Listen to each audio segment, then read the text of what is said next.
Hello नमस्कार साथियों, welcome to royal study. दोस्तों एसएससी जीडी कांस्टेबल 2025 के स्पेशल एग्जाम का नेक्स्ट एनालिसिस आपके लिए लेकर आ चुके हैं। आज है 21 फरवरी 2025। हम थर्ड शिफ्ट का जो एनालिसिस है बेसिकली कवर करेंगे। इससे पहले हम आपको फर्स्ट और सेकंड दोनों शिफ्ट का एनालिसिस वीडियो दे चुके हैं, नहीं देखिए तो जरूर से देख लीजिएगा। और गाइज आज की इस वीडियो में हम 100% ऑथेंटिक और रियल क्वेश्चन आपको कवर करवाएंगे जो आपके एग्जाम में आज पूछे गए हैं। क्लियर है? तो पूरा वीडियो ध्यान से देखिएगा, लास्ट तक देखें। और इन वीडियोस की पीडीएफ के लिए एप्लीकेशन को डाउनलोड कर लीजिएगा, टेलीग्राम चैनल ग्रुप को ज्वाइन कर लीजिएगा, जिनके लिंक आपको डिस्क्रिप्शन में मिल जाएगी। तो चलिए स्टार्ट करते हैं हमारे जीके जीएस करंट अफेयर के क्वेश्चन से। आज के हमारे फर्स्ट क्वेश्चन की ओर आगे बढ़ते हैं हम। पहला जो प्रश्न आज पूछा गया है ये पूछा गया है, अब्दुल हसन राजा मियाँ कौन सा वाद्य यंत्र बजाते थे? इससे क्वेश्चन आपका बना है, तो सरोद आपका करेक्ट आंसर हो जाएगा। अब्दुल हसन राजा मियाँ जो है ये सरोद जो थे एक वाद्य यंत्र था, ये तो ये बजाते थे।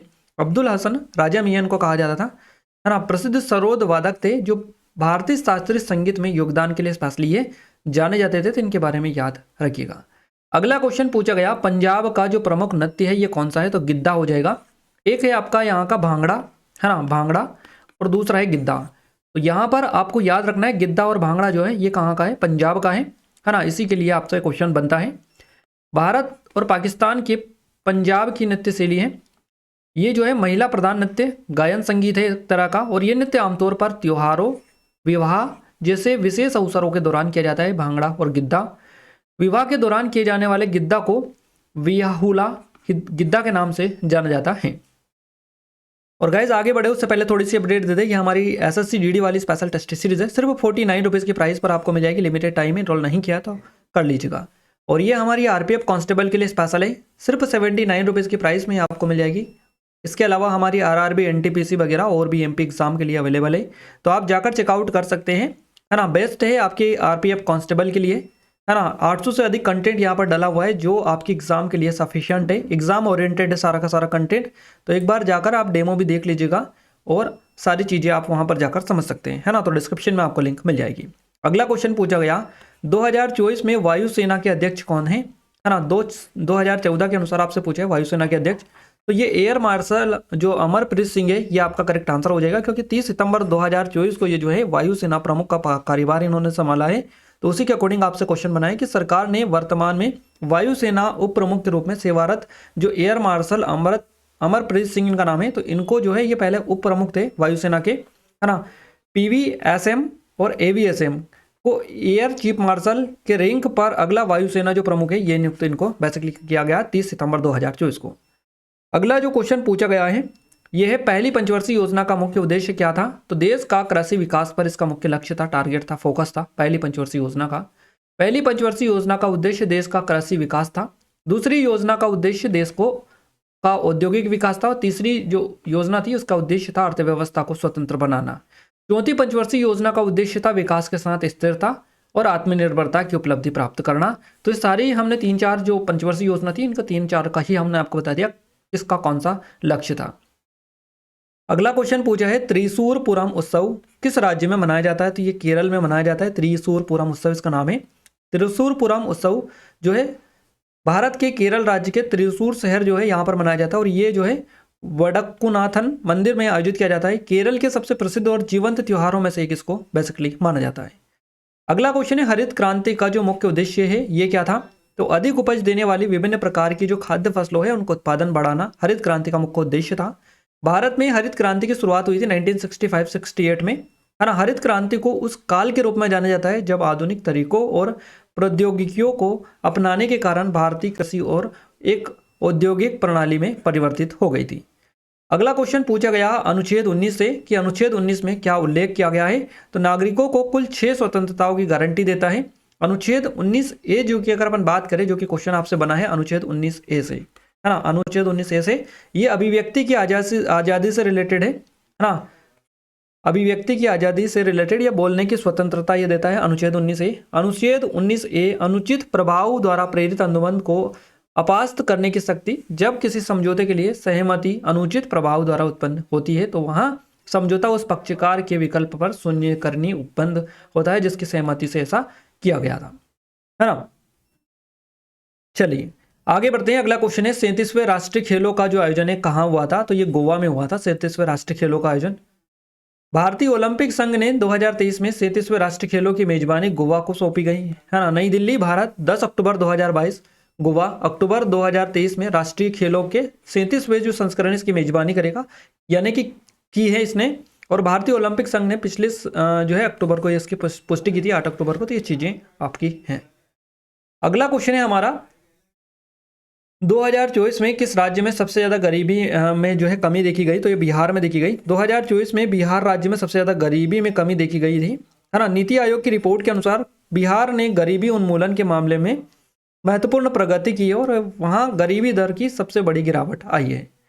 नेक्स्ट क्वेश्चन है, भारत की पहली पंचवर्षीय योजना 1951 से 56 की शुरुआत किसके कार्यकाल में हुई थी? तो ये पंडित जवाहरलाल नेहरू के कार्यकाल में हुई थी। भारत की पहली पंचवर्षीय योजना 1951 से 56 की शुरुआत जो है पंडित जवाहरलाल नेहरू के कार्यकाल में हुई थी और इस योजना को योजना आयोग द्वारा तैयार किया गया था।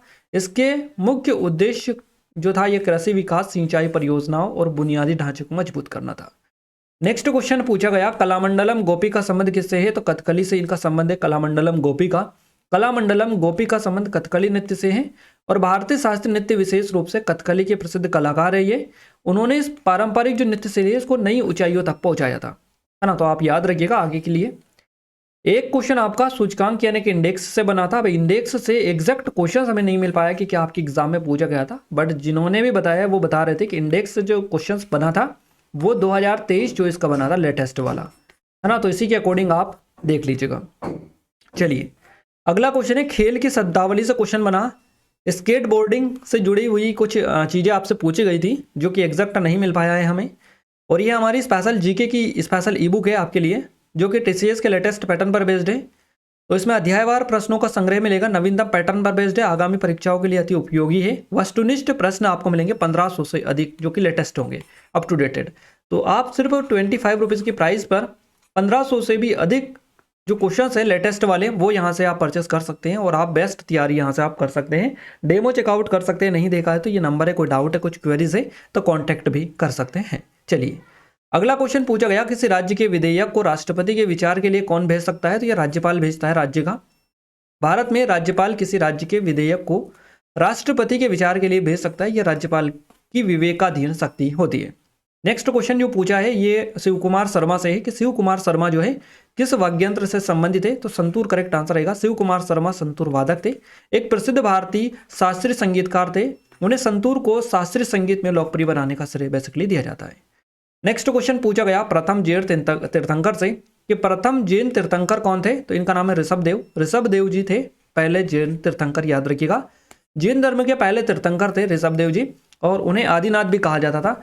भारत के चक्रवर्ती सम्राट भरत के पिता थे ये। वेदों में भी ऋषभनाथ का उल्लेख बेसिकली मिलता है। अगला क्वेश्चन है 2021-22 में जारी मानव विकास सूचकांक ह्यूमन डेवलपमेंट इंडेक्स HDI के अनुसार भारत का कौन सा पड़ोसी देश ऊपर रहा है? तो श्रीलंका रहा है ऊपर, है ना। 2021-22 में जारी किया गया ये HDI इंडेक्स जो कि मानव विकास सूचकांक था आपका। भारत की रैंकिंग इसमें रही है 132। भारत के पड़ोसी देशों में श्रीलंका 73वें नंबर पर इसमें रहा है। उसके बाद में सबकी जो रैंकिंग है वो नीचे ही है, यहाँ तक कि इंडिया की भी नीचे ही है। तो यहाँ पर अगर अपन देखें तो भारत की रैंकिंग इसमें 132वीं थी और भारत के पड़ोसी देशों में श्रीलंका 73वीं रैंक पर थी। इसकी अच्छी रैंक थी अगर बाकी और के मुकाबले देखें तो। बाकी चाइना की 79 थी, भूटान की 127 थी और बांग्लादेश जो है ये इसकी 129 थी, है ना। तो सबकी इनकी थी और बाकी पाकिस्तान जो था इसकी तो और नीचे थी। तो इस हिसाब से आपको याद रखना है। भूटान जो था ये यहाँ पर श्रीलंका जो था 73वीं थी, तो यही करेक्ट आंसर रहेगा। ऊपर आपसे पूछा है। और अगला जो क्वेश्चन बना है ये बना है विश्व में मीठे पानी का परसेंटेज कितना है? कितना प्रतिशत मीठा पानी है विश्व में पूरे, है ना। तो मीठे पानी की अगर अपन देखें तो ये ओनली 2.5% आपका करेक्ट आंसर हो जाएगा। 2.5% जो पानी है ये ओनली मीठा पानी है पूरे संसार में, विश्व में, है ना। तो इस तरह से याद रखना है। पृथ्वी पर मौजूद पानी का लगभग 2.5% मीठा पानी है, जबकि बाकी का जो 97.5% पानी जो है ना ये खारा पानी है जो कि पीने योग्य नहीं है। मुश्किल से 2.5% पानी ही पीने योग्य है पूरी पृथ्वी पर, है ना। तो इस हिसाब से आप थोड़ा सा देखिएगा चीज़ों को। तो ये जितने भी क्वेश्चंस थे एग्जैक्ट आपके एग्जाम में पूछे गए हैं आज, जो कि हमने कवर करवा दिया है आपको। अब आपका जो एग्ज़ाम है ये 25 फरवरी को है। इसके बीच में आपका कोई भी एग्ज़ाम नहीं है, बीच में गैप है आपका। और ये जो 25 तारीख को पेपर है आपका, ये लास्ट है आपकी एग्ज़ाम का पेपर SSC GD वाला। उसके बाद में जो आपका पेपर होगा वो होगा फिर 2 तारीख से स्टार्ट होगा आरपीएफ कांस्टेबल का, है ना। तो कौन कौन आरपीएफ कांस्टेबल का फॉर्म डाले हैं, है ना। और अगर आपने एडमिट कार्ड और एग्ज़ाम डेट अभी चेक नहीं किए तो हमने टेलीग्राम पर डाल दिया है, जाकर चेक कर लीजिएगा। वहाँ पर हमने एक गूगल फॉर्म की लिंक भी डाली है, तो वहाँ पर आप हमें ज़रूर से बताइएगा कि आपकी एग्ज़ाम किस तारीख को है, किस शिफ्ट में है, और आपकी जो सिटी है वहाँ से कितनी दूर आपको सेंटर मिला है। तो ये 3-4 चीज़ें आप हमें ज़रूर से बताइएगा, ताकि हम अंदाज़ा लगा सकें कि इस बार जो सेंटर दिए हैं कितनी दूर बच्चों को दिए हैं, कितना परेशान इस बार भी किया गया है। तो इस तरह की ये चीज़ें होती है। तो गूगल फॉर्म के माध्यम से आप ज़रूर से हमें बता सकते हैं। गूगल फॉर्म की जो फैसिलिटी है ना, वो हमने यहाँ पर आपको दी है, तो जाकर आप देख लीजिएगा एक बार। और ये हमारी कुछ टेस्ट सीरीज वगैरह है, जो लोग आरपीएफ कांस्टेबल की स्पेशल तैयारी के लिए, है ना, तो उनके लिए बेस्ट ये रहेगी। सिर्फ 79 रुपीज़ की प्राइस है इसकी। करीबन 800 के समथिंग यहाँ पर कंटेंट है, जिसमें आपको study material, PDF, note, test वगैरह, ई बुक्स, सब कुछ आपको दुनिया भर का मटेरियल यहाँ पर दिया गया है।